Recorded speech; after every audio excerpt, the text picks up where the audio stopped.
Muchísimas gracias, Maite. La verdad es que es un lujo con Maite y con Fundación Ibercaja, lo que apoya al cómic, lo que apoya a la cultura en general, pero al cómic en particular. Porque es verdad que esta última etapa llevamos ya mucho tiempo trabajando con el cómic. El concurso, la verdad es que está funcionando fenomenal en toda España. La verdad es que funciona muy bien. Esas edades también, es verdad que en muchos casos también lo que hacen es discriminar muchos estilos, muchas influencias. Y al final, como también cada autor de cómic tiene que explicar un poco también su obra, pues yo creo que le da un plus también al concurso, que cada vez está siendo más difícil seleccionar y cada vez entre el jurado tenemos más discrepancias y nos cuesta más al final elegir la obra. Es decir, que al final hay mucha homogeneidad, mucha heterogeneidad, perdón, en la calidad y en los diferentes aspectos que cada uno valora. Que si el enfoque histórico, que si el más fidedigno, el guión, la técnica, en fin. Es una gozada. Bueno, lo que nos ocupa aquí es Sergio Bleda, que la verdad es que es un lujo para Zaragoza el traerlo aquí. Lo ha traído la Fundación Ibercaja de propio, es decir, en exclusiva. De propio significa que vienes exclusivamente a esto, Sergio. Esto es un aragonesismo que somos muy orgullosos de decirlo constantemente, y cuando sale la gente no se entera que es eso de propio. Pues de propio es que has venido de exclusiva, ¿no? Gracias a Maite y a Fundación Ibercaja, ¿no? Y digo que es un lujo porque al final es una presentación casi es primicia. Se nos adelantó Valencia por unos días, ¿no? Pero en definitiva Maite tenía muchísimo interés porque es un proyecto sacado por Sergio Bleda por crowdfunding, es decir, por micromecenazgo, con lo cual Sergio se podría definir casi como el autor total, el artista total, ¿no? Luis Royo siempre se queja mucho de la figura autor de cómic y dice, no, autor de cómic no, en Estados Unidos no hay autores de cómic, hay artistas. Y es verdad que aquí somos más de autor de cómic y parece que es como una categoría, en fin, no lo sé. Y a mí me gusta a Sergio llamarle artista total, porque él conlleva todos los aspectos de la cadena, de la industria del arte, ¿no? Desde la propia producción hasta la propia distribución y, por supuestísimo, también la creación y el liderazgo de la obra. Y la obra que nos atañe pues es una nueva versión sobre una historia de Goya. No sé si el cráneo al final es una especie de MacGuffin, que al final, bueno, se desarrolla en historia, ¿no? Y tiene diferentes aristas, ¿no? Y la verdad es que me encantaría, pues eso, este diálogo con Sergio. Y Sergio, yo la primera pregunta, la primera cuestión que podría encima de la mesa sería ¿de dónde te viene a ti la afición de Goya? ¿Por qué has elegido a Goya como personaje? ¿Qué paralelismos hay entre el arte de Goya? Tenemos abajo también una magnífica exposición de Goya y tu obra, tu personalidad, tus características, ese ser el enfant terrible del cómic español, Sergio Bleda, como muchos te definimos. Bueno, en primer lugar, muchas gracias a todos por venir y a la Fundación Ibercaja por traerme de propio. A ti también por tu amable presentación. Y bueno, pues decir que Goya ha estado siempre en mi vida. Goya desde siendo yo muy niño, yo recuerdo hacer un trabajo en la EGB sobre Goya, documentándome con un libro de Goya que tenía mi abuelo en su enorme biblioteca. Recuerdo que también este abuelo me compraba los fascículos del libro Gordo de Petete, donde también había unas páginas dedicadas a Goya. O sea que Goya es un pintor, es un artista que me ha acompañado durante toda mi vida. Para mí, además, es el primer eslabón de la pintura moderna. Él fue impresionista antes de los impresionistas, él fue periodista de guerra antes de los periodistas de guerra, y en algún momento dado, pues en las muchas biografías que yo he leído sobre este pintor, leí la anécdota que cuentas, ¿no? El hecho histórico de que cuando abrieron su tumba faltaba el cráneo. Y en aquel momento en mi cabeza empezó a desarrollarse una historia, una explicación que yo me invento, una historia fantástica que no tendrá nada que ver con la realidad, pero es mi historia. Y a partir de ahí pues fui tirando del hilo. Es algo que se me metió, o sea, la cabeza de Goya desapareció, se me metió en la cabeza y hasta que no me la he podido sacar de la cabeza no he parado. Así que ha sido un proceso de muchos años, sobre todo de documentarme. Y bueno, pues Goya ha sido para mí como, no sé, pues como una presencia constante. Y además, para hacer el libro, estuviste aquí en Zaragoza, físicamente, con Broto además, que hay testimonios gráficos que atestiguan que estuviste aquí. Estuviste en el Museo Goya, estuviste también en el Museo Provincial.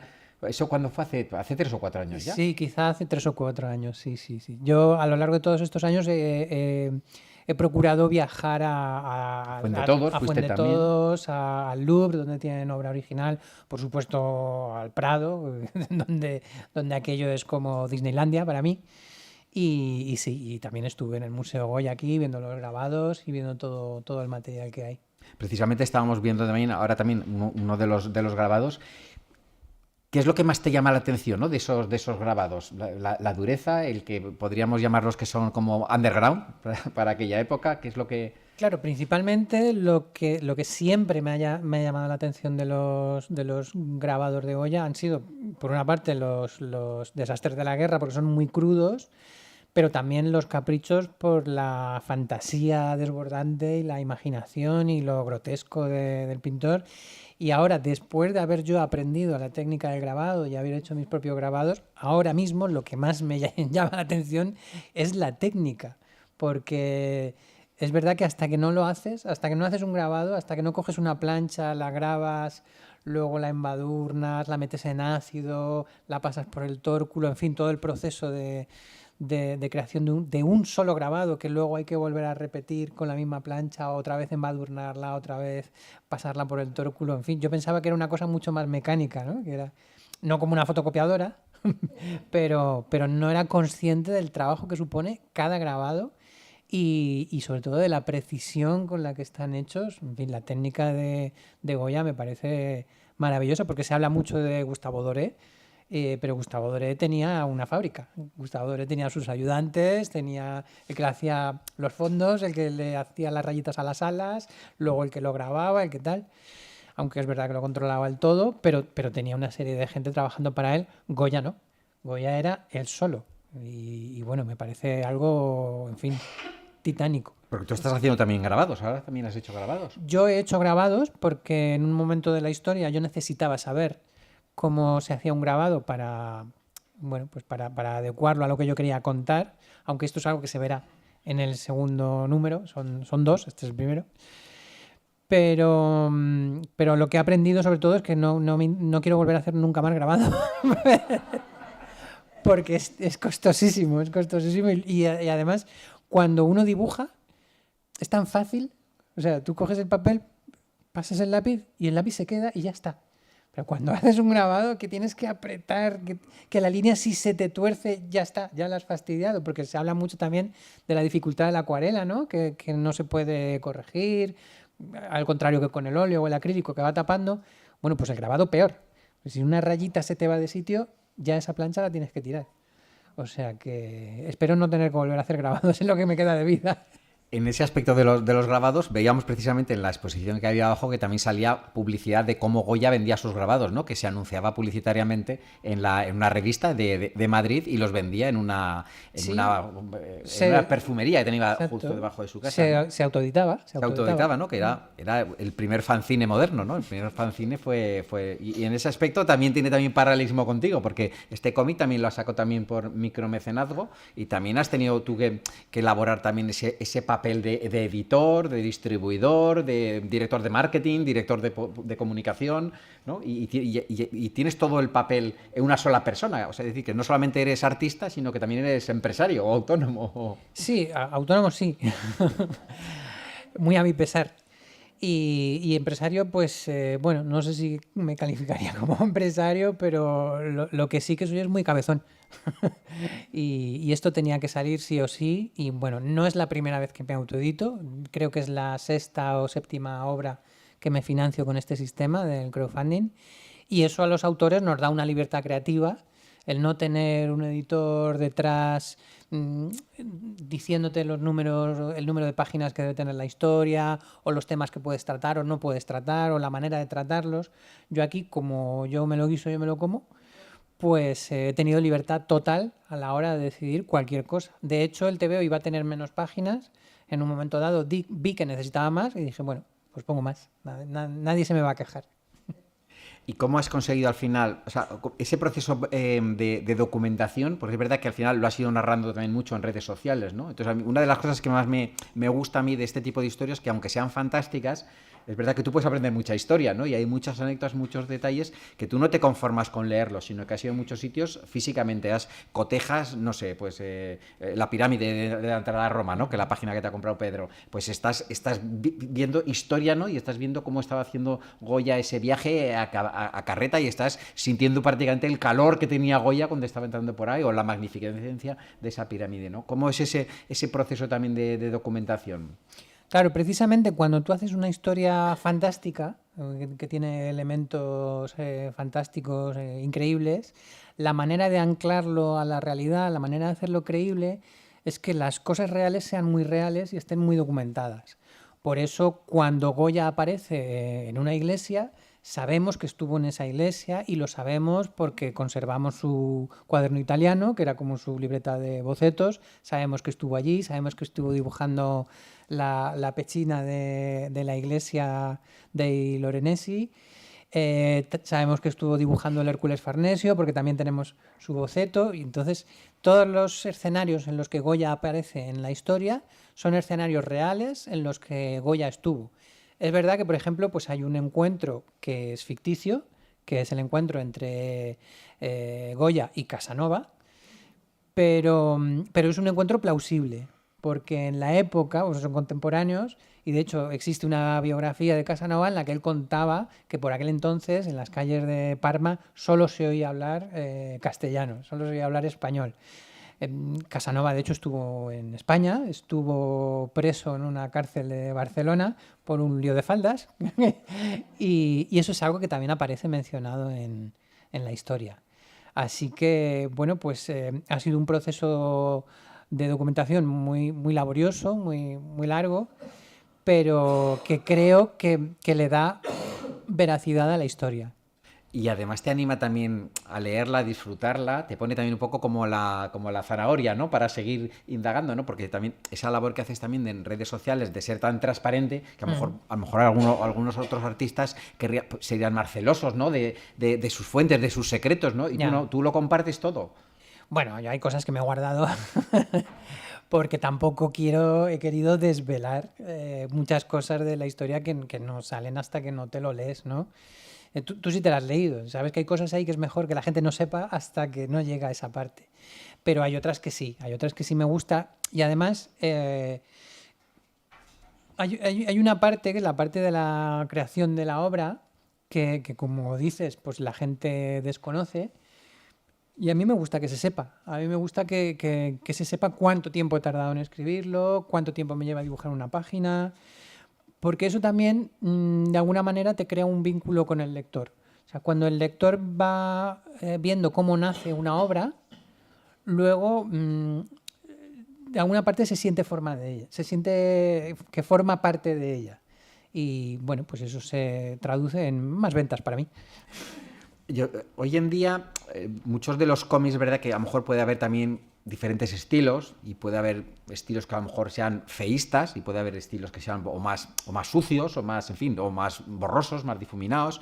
Y luego hay estilos también que son muy personales. Hay autores que los reconoces perfectamente, ¿no? Y yo creo que tú estás dentro de ese tipo de autores característicos que cualquier persona que vea un cuadro tuyo, un original tuyo, sabe perfectamente que es un original tuyo. En muchos casos también en el concurso de Goya Cómic de Fundación Ibercaja lo vemos también y tenemos muchas veces la duda de si premiar un cómic que el guión es muy bueno y el dibujo muy malo o al revés, ¿no? El guión es muy malo o el dibujo es muy bueno, ¿no? Pero claro, en tu caso es que yo creo que hay un equilibrio también. Claro, los autores de cómic, los artistas, siempre se premia el dibujo. Es decir, al final tú tienes Sí, entra por los ojos. Un cómic entra por los ojos. Exactamente.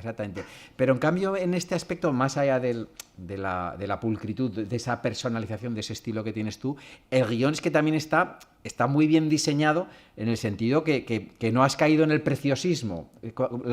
Las viñetas no están solamente para lucirte como dibujante, sino que tienen un secreto también, una llave para contar la historia. Sí, claro, yo siempre he creído que el dibujo de un cómic está supeditado a la historia y debe... En realidad, cuando tú lees un libro, lo que tú estás viendo son dibujos. Cada letra es un dibujo. La A es un dibujo, la B es un dibujo. Lo que pasa es que hemos creado un código que hace que, haciendo que la M con la E, con la S, con la A, en nuestra cabeza se forme la imagen de una mesa. Entonces, en el cómic, yo lo que soy es un escritor que tiene una caligrafía muy compleja. Yo, en vez de escribir mesa, lo que hago es que te dibujo una mesa. En vez de describirte el estilo o un vestido como es, en vez de describirlo de cuál es el corte, cuál es el color, yo lo que hago es dibujártelo. Entonces, como además está el texto de los bocadillos, lo que nunca debe pasar es que la imagen sea redundante. Si tú dibujas una mesa, es absurdo que haya un cartel de texto que ponga esto es una mesa, no hace falta. Entonces, por eso el equilibrio siempre es importante entre lo que se está contando y cómo se está contando. Para mí, lo más importante de todo a la hora de hacer un cómic no es ni el dibujo ni el guión, sino la combinación de las dos cosas. Es decir, la narrativa, cómo lo cuentas. Yo prefiero, si un amigo me cuenta una anécdota, me cuenta un chiste, aunque sea una anécdota muy tonta, yo lo que quiero es que me lo cuente con gracia, que me interese. Antes eso que me cuente que ha estado en un sitio maravilloso, pero no me lo sepa contar. Entonces, hacer cómic es un poco como contar un chiste. Hay que hacerlo bien, sin que además tu interlocutor, que en este caso es el lector, se dé cuenta de los trucos que estás utilizando. Y bueno, pues esta es un poco mi filosofía a la hora de crear una historia, ¿no? Que no haya protagonismo ni por parte del dibujo ni por parte del guión, sino que lo interesante sea la historia, que tú te metas en la historia, que la historia te atrape, que vayas pasando las páginas hasta que al final digas, uy, ¿ya? ¡Qué pronto! Ese es mi objetivo. Ese es mi objetivo. Que de hecho lo consigues 100%. Muchas gracias. No solamente en esta obra, sino en todas las demás. Se ve también. Además, es que siempre has tenido por mucho que lógicamente conforme vas avanzando, pues vas al final llegando a lo mejor a un punto. Yo creo que está ya. O sea, es difícil seguir avanzando técnicamente. Podrás seguir haciendo más obras diferentes. A lo mejor el guión puedes. Todavía a lo mejor la obra maestra no la has tenido a hacer. Puede ser. Siempre se puede mejorar, ¿eh? Siempre se puede mejorar, pero que decirte que el nivel técnico que has tenido siempre. No, desde tus obras más primogénitas ya se te reconocía ese estilo, ¿no? Y luego es verdad que. Esto es como cuando vas a un restaurante de estos así muy de arte y tal y te explican lo que estás comiendo, ¿no? Pues esa labor tuya también de facilitar un poco también al lector, porque si no muchas veces los lectores sabemos que nos gusta algo, estamos descubriendo algo, nos gusta intuitivamente, pero coño, si te lo cuentan, hay muchas técnicas que desde luego las descubres, como esas fotografías tú que pones, ¿no? Después del cementerio que comentaba Maite en Francia o bueno, ese tipo de cuestiones, ¿no? Que las puedes organizar mucho mejor en la cabeza. Bueno, y entonces, en lo que es la historia... tiene como dos partes la historia fundamentalmente. Hay una parte, Goya es verdad que todo el mundo, en fin, todo el mundo lo tenemos un poco imaginado. Es verdad que yo os animo a todos a leer las cartas con Martín Zapater, que vayáis directamente a la fuente original, porque no os lo podéis ni imaginar lo que os vais a reír. O sea, son espectaculares y si encima nos retrotraemos a la época, son de un contenido sexual que es absolutamente sonrojante en el siglo XXI, con lo cual imaginad lo que tendría que ser en aquella época. Pero vamos a la protagonista aquí fundamental, que es Rosario Beis.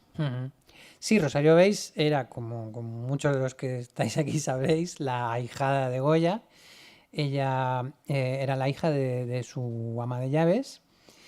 Y bueno, pues es un personaje que por sí propio es muy interesante. Es una chica que, bueno, pues que convivió con Goya. Su maestro fue Goya. Goya le enseñó a pintar, le enseñó a tocar el piano, se encargó un poco de su educación, convivió con ella en la Quinta del Sordo, también convivió con ella en Burdeos hasta su fallecimiento. Y cuando Goya falleció, su madre, Leocadia y Rosario, tuvieron que volver a España con una mano delante y otra detrás, porque no les quedó nada de herencia después de tantos años como estuvieron conviviendo con Goya. Y al llegar aquí se tuvieron que buscar la vida. Rosario, gracias a los conocimientos que había adquirido con Goya, fue copista del Prado, fue académica de mérito por la por San Fernando, allí en Madrid, que es algo que una mujer en el siglo XIX que llegara a ser académica de mérito es rarísimo. También fue falsificadora y además tuvo una muerte muy prematura, murió antes de cumplir los 30, creo que fue 28, 29 años, y en unas circunstancias que no están del todo claras. Con lo cual, ese último hecho es algo que me viene muy bien para la historia que yo quiero contar en este cómic. Y bueno, es la coprotagonista absoluta de la historia. De hecho, la historia está contada de manera que hay capítulos que son solo de Goya, hay capítulos que son solo de Rosario y luego hay capítulos en los que están los dos. En los capítulos en los que aparece Rosario hay otra paleta de colores diferente de los capítulos en los que aparece Goya, porque yo quería que Rosario tuviera su propio color, su propia voz y su propia presencia, porque ya digo, yo creo que es un personaje que probablemente de haber vivido más años hubiera llegado mucho más lejos en el arte del grabado, de la serigrafía, de la pintura. Fue también profesora de dibujo de Isabel II. O sea que es un personaje interesantísimo y bueno, muy a tener en cuenta. Lo comentamos precisamente viendo la exposición de abajo de Goya, comentamos también de cómo refleja Goya a las mujeres, ¿no? Y comentabas tú esas pupilas, no sé si os habéis fijado las pupilas que tienen las mujeres de Goya, ¿no? Y bueno, sobre todo... Los hombres también. También. Pero bueno, que en definitiva, lo mismo que de Sergio Obleda sabemos qué obras son suyas, las mujeres de Goya también sabemos que son suyas, ¿no? Porque también irradian una personalidad que no tenían otras mujeres de la época, ¿no? Que por muy representativas se veía que eran, bueno, pues otro tipo de personalidad o más supeditada a lo mejor pues al título de nobleza que tuvieran, ¿no? Aquí tenían su propia personalidad, siendo conscientes que Goya al final sabía muy bien nadar y guardar la ropa. Es decir, él era plenamente consciente de quién le pagaba todos sus caprichos, ese caprichos el tener un carromato en Madrid, con lo cual presumía mucho luego en Zaragoza de tener carromato en Madrid. El birlocho. El birloche. Y sobre todo que era al final quien cortaba el bacalao, que es que eran las mujeres, porque las mujeres se disputaban el tener un retrato suyo por parte de Goya, ¿no? Y aquí también es verdad que coges también un poco ese estilo goyesco, ¿no? De reflejar a esas mujeres. Bueno, es un poco cursi eso de empoderado, ¿no? Pero qué duda cabe que aquí las que cortan el bacalao y que a la que tienen un par de narices son las mujeres. Pero yo creo que es una constante en mi obra. Cualquiera que conozca a mis personajes sabe que siempre, casi siempre, las protagonistas son mujeres fuertes y, bueno, pues probablemente me venga de mis propias vivencias, ¿no? Mis padres se separaron siendo yo muy pequeño y yo me quedé con mi madre, porque hoy en día existe la custodia compartida y es todo más normal, pero en aquel entonces, bueno, mi madre fue la primera mujer que se divorció en Albacete. Yo salió en prensa. De hecho, salió en Madre portada divorciada. en la prensa. Porque además trabajaba para ese mismo periódico. Y mi madre ha sido una mujer fuerte, fue una mujer periodista desde muy joven. Ahora, cuando dejó el periodismo, se convirtió en escritora, lleva varios años también autopublicándose. Y mis personajes pues son un reflejo de las mujeres de mi vida. Pues una de ellas mi madre, otra mi mujer aquí presente, que también es una mujer fuerte y empoderadísima. O sea que, bueno, es algo común en toda mi obra. Y luego el otro personaje, lógicamente, Goya, que también me recuerda en cierta manera a ti, porque también es un emprendedor. Él no entra por el aro en muchos casos, él se enfada muchísimo con el status quo, se aprovecha cuando puede de las relaciones familiares, de la corte, de cuando puede aprovecharse, pero hay cosas por las que no transige, ¿no? Y el viaje a Italia, Jorge Asín, el actor nuestro oregonés, habla que fue el primer Erasmus también en hacer ese viaje, pero pagado de su bolsillo. De su bolsillo, claro, sí, porque él suspendió 2 veces el concurso de la academia, cuyo premio era una beca para viajar a Roma, y al final dijo, pues nada, si no me dan la beca me lo pago yo como sea. Que eso también ha habido muchas leyendas de cómo se lo pagó, de si se hizo torero, de si, bueno, todo tipo de disparates que al final los historiadores han descubierto que eran bulos de la época, pero sí, claro, Goya era una superestrella. Goya llegó a lo más alto en su época, que era trabajar para la Casa Real. O sea, si Goya viviera hoy mismo, pues probablemente sería animador estrella de Pixar, Sí, sí. o no sé, o sería el Almodóvar de la época probablemente, ¿no? Porque también es un director que refleja mucho la sociedad actual, etcétera. Así que, bueno, él llegó a lo más alto y tenía también, pues claro, su disconformidad con muchas cosas de las que casi de tapadillo en sus caprichos y en sus trabajos más personales dejaba constancia. Los trabajos más institucionales no. Si te toca hacerle un retrato al rey, pues le haces el retrato al rey y le saludas cuando se va. Pero luego, en cuanto se da la vuelta, coges, haces un grabado y ahí ya te desahogas. O sea que sí, sí, era un, en fin, para mí era el mejor, no cabe duda. Los grabados también son una suerte también de fanzine moderno. Y tú también sacaste una revista de cómics, la modelo, el Bachibazú, que también tuvo también un exitazo también. La segunda El primer número sí. desafortunadamente no pudo salir.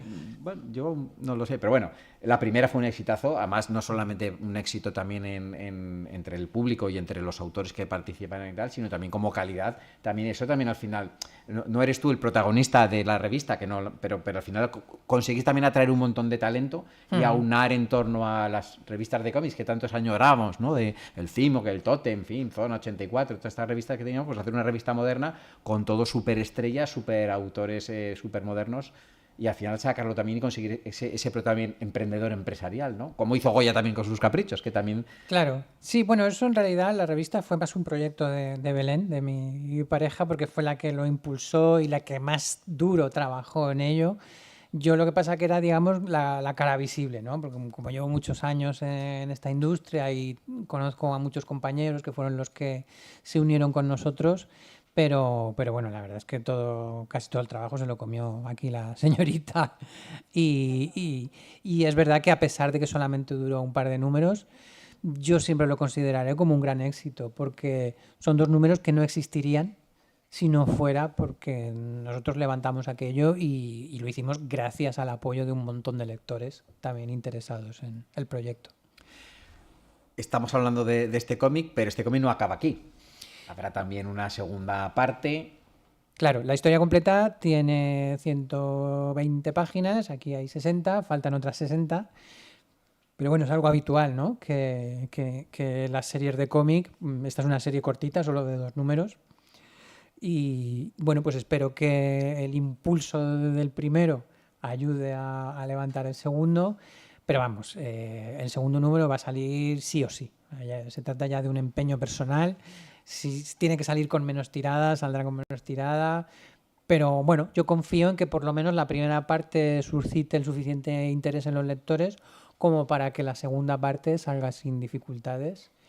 Y la verdad es que estoy deseando ponerme con ella. Es verdad que ahora me viene una época de trabajos de encargo en la que voy a estar unos meses haciendo un par de cositas, pero la segunda parte ya está escrita, ya está bocetada, la documentación ya la tengo lista. O sea, es cuestión de, bueno, pues de lanzar otra campaña de micromecenazgo y ponerme con ello. Yo espero que el año que viene.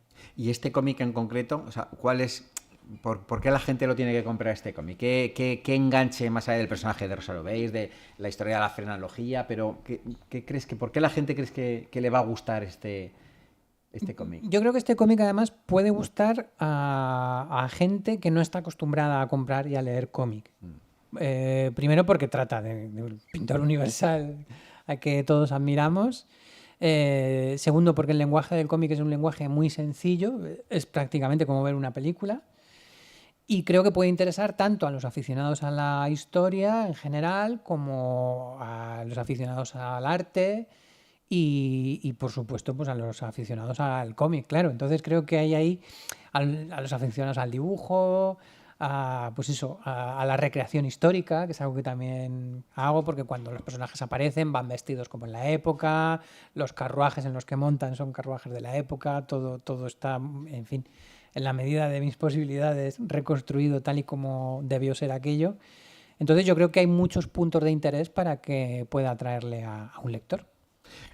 Antonio Altarriba, que sabéis que es un guionista de aquí también de Zaragoza, también muy reputado, hace también siempre en muchos de sus cómics también como una guía de lectura. Ah, Y también, quiero decir que a lo mejor también sería bueno pues recopilar de tus redes sociales, de tu blog, ¿no? También hacer ujú, una guía de lectura que a lo mejor se acompañara en un PDF, no hace falta por qué imprimirlo, ¿no? ujú. Porque también es verdad que se le podría sacar mucho más jugo, ¿no? Y se puede hacer como pues, clubes de lectura en donde, claro, al final la responsabilidad no es toda del lector, ¿no? Cuanto más facilites, menos tiempo pierdes también, que lógicamente hay que leerlo, hay que trabajarlo, hay que estudiarlo, hay que descubrir cosas, ¿no? Pero que al final, si ayudas también un poco también a eso que te cuesta mucho esfuerzo, el descubrir todos los detalles, también es mucho más productiva la lectura. Bueno, de momento vamos a ver cómo se vende el uno. Vamos a hacer el 2. Y luego, pues, para el integral ya pensaremos quizá en poner alguna serie de extras. Pero sí es verdad que para este primer número, para los mecenas, hemos editado unos apéndices que lo que te dicen es de dónde se ha obtenido la documentación de casi cada viñeta. Y eso sí que lo subiré a la web para que la gente se lo pueda descargar en PDF y leerlo tranquilamente. O sea, no es exactamente una guía de lectura, pero sí que son unos apéndices que ayudan a que el lector sepa de dónde viene cada cosa.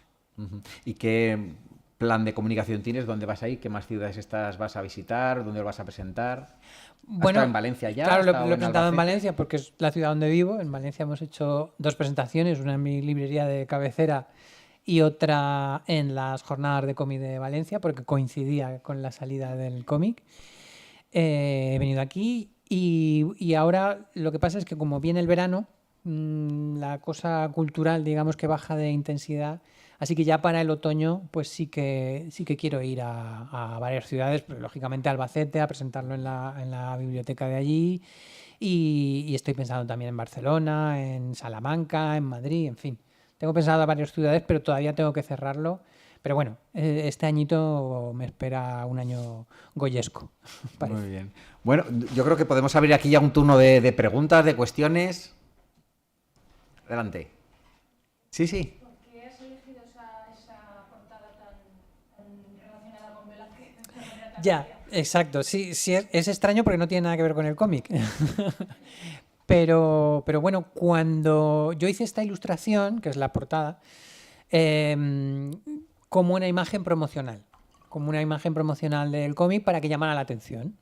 Y pensé que a la hora de llamar la atención es mucho más fácil hacerlo con algo que la gente ya conoce, pero variarlo de manera que suponga un choque, ¿no? Es como si estar viendo una foto de la Estatua de la Libertad, pero en vez de una antorcha tiene un helado. Entonces es algo que conoces, pero de una manera distinta. Y bueno, lo que empezó como una ilustración promocional solamente para llamar la atención sobre el cómic, se acabó convirtiendo en la portada porque al final fue una imagen que gustó tanto a la gente que decidí dejarlo así. Hubiera podido elegir otra imagen de dentro y no sé, dibujar a Rosario o al mismo Goya, pero al final decidí utilizar esta imagen por la buena acogida que había tenido en redes sociales. Además de utilizarla como imagen de la portada, también imprimí unas láminas y se han vendido estupendamente. Solamente las láminas con el... O sea que yo creo que, aunque no tiene nada que ver con el interior, creo que ha sido un acierto porque casi se ha convertido en una imagen icónica del TVO. ¿Más preguntas? Una Pedro. curiosidad, ¿qué tirada tiene la primera edición? La primera edición tiene una tirada de 1.500 ejemplares, que para lo que es España está muy bien. Sí. Los mecenas fueron casi 500, con lo cual hay 500 ejemplares que ya están vendidos en el momento en el que se ha hecho la tirada. Otros 500 se van a distribuir en librerías y otros 500 me los quedo yo, pues para cuando voy a convenciones, para venderlos en mi propia web o incluso los que queden para ofrecerlo como recompensa cuando saquemos el segundo crowdfunding, que la gente que no tenga el primero pueda comprar los dos en un pack. Broto, una pregunta. Yo te puedo hacer una pregunta. Ay, sí. Perdona que llego un poco tarde y no sé si lo habríais comentado al principio. Un poco las influencias que puedes tener tú, porque independientemente de lo que puedas tener de Goya, a mí me recuerdas ahí también a algo japonés, de fantasma japonés y Daumier. Uh -huh. No sé si tienes, que Bueno, la verdad es que yo creo que a mí me influye todo lo que veo, pero no solamente el cómic o la pintura, sino los videojuegos, los videoclips, una película, una obra de teatro, cualquier cosa. Entonces, personalmente yo reconozco mi influencia en el cómic europeo, en general, lo que es autores como Loisel, eh, no sé, y luego hay un autor español que a mí me gusta mucho que se llama Ta, que también es una de mis grandísimas influencias, pero bueno, digamos que soy un batiburrillo de muchas cosas y bueno, pues la cultura japonesa también es posible que, que me haya influido, pero desde luego si lo ha hecho ha sido de una manera completamente inconsciente, porque yo siempre me fijo más en eso, en historietistas europeos o historietistas españoles contemporáneos como Oms o como Ta, que tenemos un estilo, no sé, como suave, digamos, ¿no? Que no tiene un entintado muy duro, sino que tenemos un trazo más bien sinuoso y Los colores cálidos también. colores cálidos, exacto, una paleta muy terrosa. Sí. Y bueno, para la paleta de este cómic, además, he utilizado una paleta muy sencillita, de solo creo que eran 8 colores, y 8 colores para Goya y 2 para Rosario. Rosario tiene su propia paleta de azules. Pero vamos, es la primera vez también que me hago una paleta concreta, porque generalmente tengo la caja de acuarelas y voy cogiendo de aquí y de allá, pero en este cómic concreto sí que he tenido una paleta muy determinada durante todo el cómic. No sé si es hacer spoiler, pero ¿en qué consiste el Pacto de Goya? Claro, el Pacto de Goya. El Pacto de Goya hace referencia a los... Hace referencia pues a Goethe, a los pactos con el diablo, ¿no? Evidentemente, bueno, Goya fue... Yo creo que si hubo una persona capaz de engañar al demonio, ese fue Goya. Porque cuando estaba con la monarquía española, él estaba bien con la monarquía española. Cuando vinieron los franceses, él estaba bien con los franceses. Y cuando se volvieron a ir, bueno, todavía seguía cobrando de España mientras estaba viviendo en Burdeos. O sea que sí, claro, el título hace referencia al típico pacto con el diablo que conocemos. Bueno, pues que, en fin, no quiero desvelar más, pero sí, dejémoslo ahí. Yo insisto en que lean las cartas a Martín Zapater, porque al final Goya siempre tenemos ese mundo onírico, la sordera, el carácter, los demonios. ¿Dónde han salido las pinturas negras? Pues de sus sueños, de sus pesadillas. Y yo insisto que a lo mejor es una interpretación descontextualizada, ¿no? En muchos casos leemos la historia con ojos del presente y deberíamos de ir a la base, ¿no? Yo creo que al final es verdad que las dos historias que se entremezclan en el universo de Sergio Obleda dejan muy claro lo que es ficción y lo que es realidad y lo que es contexto, ¿no? Con lo cual yo creo que es un gran valor que tiene también. Y yo estaba echando ahora también mucho cine de acción, también tienes tú también, pero sobre todo a mí me recuerdas al Miller moderno también, esos colores también, esas bocas, esos personajes, esas danzas de luchas, ¿no? Esos, ¿cómo se dice? Esas coreografías de luchas, ¿no? Son también muy de Frank Miller, pero yo creo que tus primeros cómics, cuando Frank Miller era todavía más académico, no eran tan Sergio Obleda, o sea que casi Frank Miller se copió a Sergio Obleda que al revés, ¿no? Me extrañaría, pero todo es posible. Sí. Es verdad que Miller es un autor americano, pero que tiene también mucha influencia europea. Entonces... ¿No? Yo lo comentaba por otro precisamente porque está viendo todos los grandes artistas aragoneses que tenemos, ¿no? Que precisamente ahora está sacando también otro TVO también con micromecenazgo en la misma plataforma que Sergio, y que también Broto viene también de familia de artistas, ¿no? Su tío fue el que restauró la Aljafería, etc. Bueno, que son también y son muy amigos, pero claro, son dos estilos totalmente distintos, ¿no? El de Broto es mucho más cartoon, mucho más y el de Bleda, pero sois muy amigos y también, ¿no? ¿Qué ves tú en Sergio?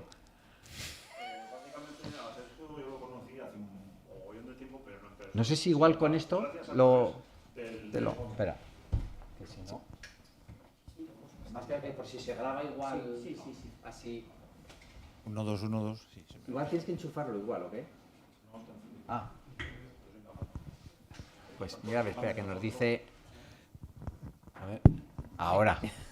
Pues a Sergio no es que lo conociera en persona, pero nos conocimos hace un montón de años, que fue precisamente gracias a cuando apareció El baile del vampiro, la primera edición, aquella que era en blanco y negro. Sí. Y a mí me gusta mucho entintar. La página, o sea, la portada ya te llamaba la atención, pero cuando abrí la primera página y vi los entintados, yo dije, este señor es un fenómeno. Bueno, un señor, que por aquel entonces, claro, él es del 74, yo soy del 71, porque nos llevamos. Éramos dos pipiolos. Y a raíz de eso, pues empecé a seguir sus trabajos, y cuando salía algo de Sergio Bleda, pues me lo pillaba y tal. Y cuando empezaron con las redes sociales, cuando fui a sacar el primer cómic de Maripili, yo no sabía ni por dónde pillarlo. O sea, yo sabía que quería hacer un cómic, pero no sabía ni cómo estructurarlo ni nada.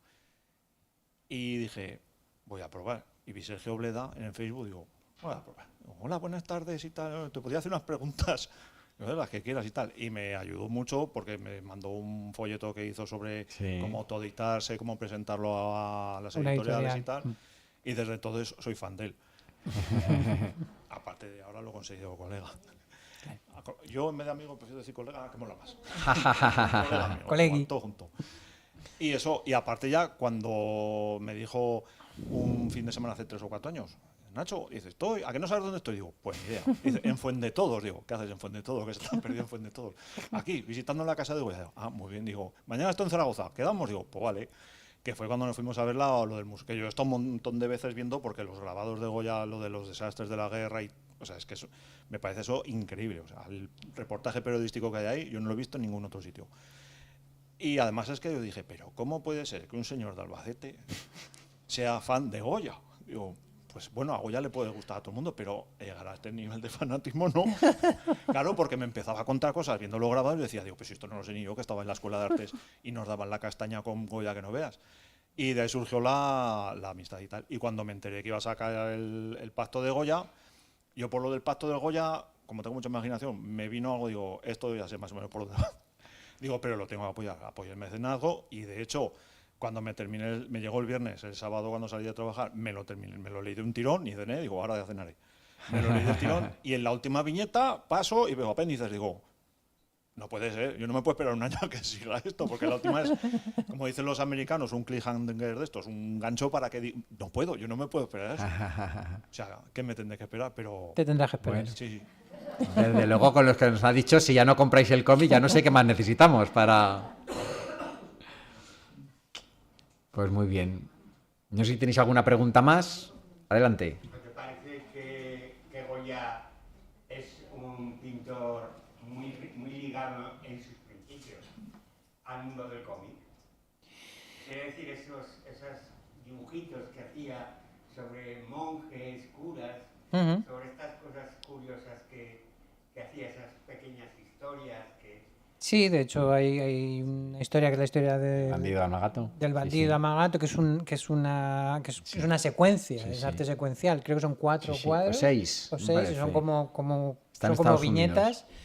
Sí, pero es que la narrativa secuencial viene de muy lejos, ¿no? Viene de los egipcios, viene de las aucas, ¿no? Que eran lo que leían los ciegos y... Entonces, bueno, pues es verdad que el cómic no existe como tal hasta principios del siglo pasado, pero realmente sus antecesores están a lo largo de toda la historia del arte. Y Goya es un pintor muy de cómic en el sentido de que es muy expresivo, y muchas veces Goya prefiere acentuar una expresión antes que hacer un dibujo realista. O sea, no es Velázquez. Velázquez es maravilloso, y de hecho Velázquez era probablemente el pintor favorito del propio Goya. Pero muchas veces, y eso me pasa a mí también como dibujante de cómic, lo que prefieres es acentuar la expresión, aunque eso deforme la cara un poco y no mantenga el aspecto realista, pero ganas en lo que es la narrativa. O sea que sí, claro, por supuesto, Goya es un pintor muy de cómic. De hecho, yo tengo un dibujo que me regaló Diego Olmos. Sale Goya con las patillas y sale con los pinceles puestos como si fueran las garras retráctiles de Lobezno.